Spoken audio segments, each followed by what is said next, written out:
नमस्कार बच्चों, हम लोग सोशल एंथ्रोपोलॉजी का पेपर पढ़ रहे हैं और नातेदारी व्यवस्था के बारे में हम लोग अध्ययन कर रहे हैं।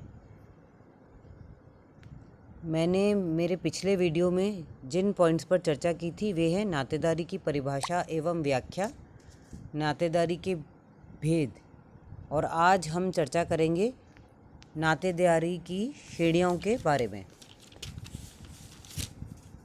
नातेदारी की श्रेणियाँ, कैटेगरीज ऑफ किनशिप।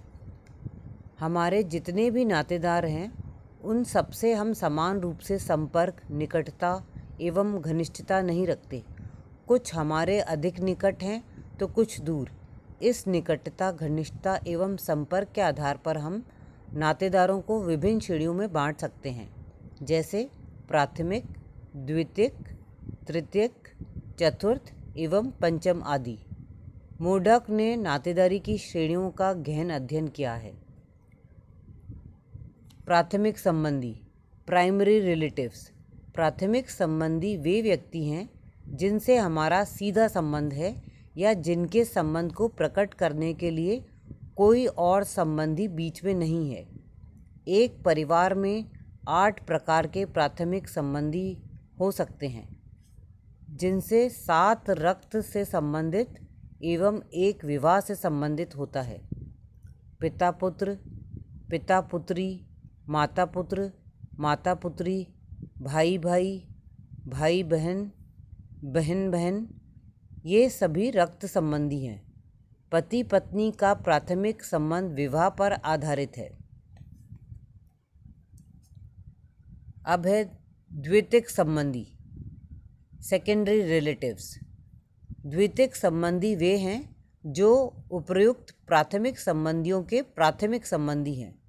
उदाहरण के लिए, एक व्यक्ति का दादा उसका द्वितीयक संबंधी है, क्योंकि दादा से पोते का संबंध पिता के द्वारा है और पिता तथा पिता के पिता यानी कि दादा आपस में प्राथमिक संबंधी हैं।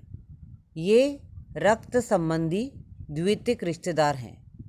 रक्त संबंधी द्वितीयक रिश्तेदार के और उदाहरण हैं, जैसे चाचा भतीजा, मामा, नाना, नानी आदि। विवाह द्वारा बने नातेदारों में भी द्वितीयक संबंधियों में हम सास ससुर, साला बहनोई, साली, देवर भाभी आदि को गिन सकते हैं। मोडक ने 33 प्रकार के द्वितीयक संबंधों का उल्लेख किया है। तृतीयक संबंधी, टर्शियरी रिलेटिव्स। तृतीयक संबंधी वे हैं जो हमारे द्वितीयक संबंधियों के प्राथमिक संबंधी हैं, या हमारे प्राथमिक संबंधियों के प्राथमिक संबंधी हैं, या हमारे प्राथमिक संबंधियों के द्वितीयक संबंधी हैं। पितामह यानी कि ग्रेट ग्रैंडफादर। पितामह हमारे तृतीयक संबंधी हैं, क्योंकि हमारे पिता हमारे प्राथमिक संबंधी हैं और पिता के पिता द्वितीयक संबंधी हैं। अतः दादा के पिता हमारे तृतीयक संबंधी होंगे। इस तरह से साले का लड़का हमारा तृतीयक संबंधी होगा, क्योंकि साला हमारा द्वितीयक संबंधी है और उसका पुत्र तृतीयक संबंधी होगा। मोडक ने कुल 151 प्रकार के तृतीयक संबंधियों का उल्लेख किया है। इस प्रकार संबंधों की यह श्रृंखला हम चतुर्थ, पंचम, षष्ठम और आगे भी ले जा सकते हैं। अब हम चर्चा करेंगे संबंध संज्ञाओं के बारे में। किनशिप टर्म्स, संबंध संज्ञाएं। मजूमदार एवं मदान के शब्दों में संबंध सूचक शब्द ऐसी संज्ञाएं होती हैं जिनका प्रयोग विभिन्न प्रकार के संबंधों के उल्लेख के लिए किया जाता है। Kinship terms are the terms used in designating kin of various types. जब हम किन्हीं लोगों के नातेदारी के नियमों तथा व्यवहारों को समझना चाहते हैं तो हमें अवश्य ही पूछना होगा कि वे स्वजनों को किस प्रकार वर्गीकृत करते हैं, उनमें विभेद किस आधार पर करते हैं तथा उनको पुकारने के लिए किन शब्दों का प्रयोग करते हैं। नातेदारों को संबोधित करने के संज्ञा शब्द उनको विभिन्न श्रेणियों और उपश्रेणियों में विभाजित करते हैं। कभी कभी यह विभाजन सामाजिक वास्तविकता के साथ सामंजस्य स्थापित करता है और कभी कभी नहीं भी। नातेदारी सूचक शब्दों का अध्ययन भी उतना ही प्राचीन है जितना कि मानवशास्त्र। मानवशास्त्र में नातेदारी से संबंधित साहित्य का कम से कम आधा भाग इस बात पर लिखा गया है कि हम अपने वंश संबंधियों एवं विवाह संबंधियों को संबोधित करने के लिए किन किन शब्दों का प्रयोग करते हैं। मॉर्गन पहला विद्वान था जिसने नातेदारी शब्दावलियों के अध्ययन में महत्वपूर्ण योग दिया। आपने न्यूयॉर्क राज्य की इरोक्वेस जनजाति का जीवन पर्यंत अध्ययन किया। अपने अध्ययन में आपने यह पाया कि इरोक्वेस लोगों में नातेदारों का नामोल्लेख करने का तरीका पश्चिमी समाजों से भिन्न है। उदाहरण के लिए, पिता को संबोधित करने के लिए जो शब्द काम में लाया जाता है, उसी शब्द से वे पिता के भाई, माता के भाई आदि को भी पुकारते हैं। इसी तरह से जो शब्द माँ के लिए प्रयुक्त होता है, वही माँ की बहन के लिए भी काम में लिया जाता है। इस विलक्षण घटना की व्याख्या की खोज के लिए मॉर्गन ने संसार के सभी भागों में प्रचलित नातेदारी सूचक शब्दों का अध्ययन किया। वे इस निष्कर्ष पर पहुँचे कि भौतिक रूप से दूर होने या समय की दृष्टि से आगे पीछे रहने वाले देशों में भी नातेदारी के समान प्रकार की नाम पद्धति है और कुछ नाम पद्धतियाँ तो सभी देशों एवं समाजों में प्रचलित हैं। मॉर्गन ने नातेदारी तत्व को समझने के लिए शब्दावली के अध्ययन को राजमार्ग बताया। आपने शब्दावली को वर्गीकरण की एक पद्धति के रूप में बताया, जिसके द्वारा हम यह जान सकते हैं कि विभिन्न तंत्र किस प्रकार नातेदारों को वर्गीकृत करते हैं।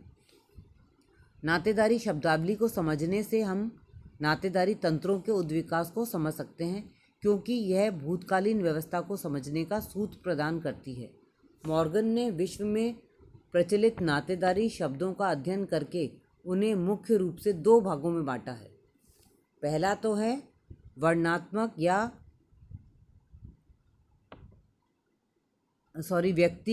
व्यक्तिकात्मक या वर्णात्मक या विशिष्टात्मक संबंध सूचक संज्ञाएं, और दूसरी हैं वर्गात्मक संबंध सूचक संज्ञाएं। उनका यह वर्गीकरण आज मानवशास्त्र में सर्वरूप से मान्य एवं प्रयुक्त है। सबसे पहली है विशिष्ट वर्णात्मक एवं व्यक्तिकात्मक संज्ञाएं। विशिष्ट वर्णात्मक एवं व्यक्तिकात्मक संज्ञाएं शब्द यथार्थ संबंध सूचक होते हैं और केवल उन्हीं व्यक्तियों के लिए प्रयुक्त होते हैं जिनके संदर्भ में या जिनको संबोधित करते हुए बात की जाती है। उदाहरण के लिए, जब हम कहते हैं पिताजी, तब हमारा अर्थ एक विशिष्ट संबंधी से ही है जो समाज में पिता के संबंध से जाना जाता है। पुत्र, पत्नी, माँ आदि अनेक ऐसे ही विशिष्ट शब्द हैं। दूसरा है वर्णात्मक पद्धति। इसके विपरीत वर्णात्मक पद्धति के अंतर्गत एक शासकीय एवं भिन्न शाखीय कई व्यक्तियों और प्राय विवाह मूलक संबंधियों के लिए एक ही संबंध सूचक शब्द का प्रयोग किया जाता है। संबंध सूचक शब्द इन सभी संबंधियों को एक वर्ग के रूप में समान मानता है। उदाहरण के लिए, असम के सेमा नागा आजा शब्द का प्रयोग माँ, पिता के भाई की पत्नी, मौसी आदि तीनों प्रकार के संबंधों के लिए करते हैं। अपू शब्द का प्रयोग पिता, पिता के भाई एवं माँ की बहन के पति यानी कि मौसा के लिए किया जाता है। आमी शब्द बुआ और सास के लिए किया जाता है। कुकी लोगों में हेपू शब्द का प्रयोग दादा, नाना, मामा, ससुर, ममेरा भाई, साला, भतीजा आदि विभिन्न आयु वर्गों एवं पीढ़ियों के लोगों के लिए किया जाता है। आगामी नागाओं में बूरी शब्द बड़े भाई, पत्नी की बहन, ज्येष्ठ एवं उनकी पत्नी, चाची, ताई आदि सभी के लिए किया जाता है। यहाँ हम यह देखते हैं कि विपरीत लिंगी सदस्यों के लिए भी एक ही शब्द काम में लिया जाता है।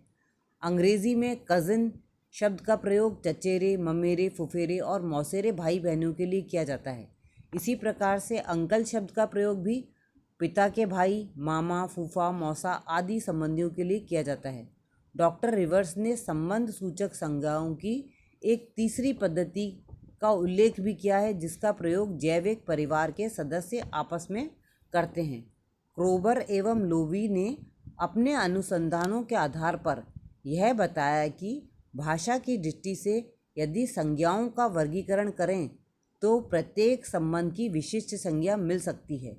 यद्यपि व्यवहारिक दृष्टि से यह संभव नहीं हो पाता है और वे संज्ञाएं विशिष्ट से वर्गीकृत होने लगती हैं।